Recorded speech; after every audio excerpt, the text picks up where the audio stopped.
এখন এই কূপের লাইটটা ঠিক ওই ফেলুদা মানে সোনার কেল্লার ওই দৃশ্যটার মতো বেশ।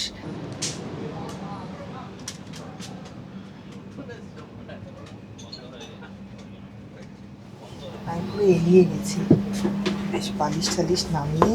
আহা, এই দুলুনিতে কি যে ভালো ঘুম হয়। হ্যাঁ, আমারও ট্রেনের দুলুনিতে কিন্তু দারুণ ঘুম আসে।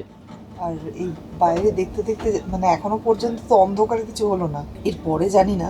আমার তো মনে হয় না ধানবাদ অবধি অন্ধকার কিছু হবে, কারণ দুদিকেই কিছু না কিছু কলকারখানা এবং যথেষ্ট আলো, বাইরেটা দেখাই যাচ্ছে ভালো। Very nice. এই নীল লাইট জ্বলছে, আর বাইরেও যখন করিডোরটায় আসছিলাম, করিডোরে যদিও লাইট আছে, আমার হঠাৎ করে সোনার কেল্লায় যখন ফেলুদারা যাচ্ছিল, ট্রেন জার্নি করছিল, লালমোহনবাবু রামদেওরা ট্রেন ধরে। এখন এই কূপের লাইটটা ঠিক ওই ফেলুদা মানে সোনার কেল্লার ওই দৃশ্যটার মতো বেশ, যেখানে ওরা রামদেওরা থেকে ট্রেন ধরে জয়সালমীর যাবে বলে রাত্রিবেলা, আর কাবু মুখার্জি ছদ্মবেশে ফেলুদাকে নিধন করবে বলে আসে।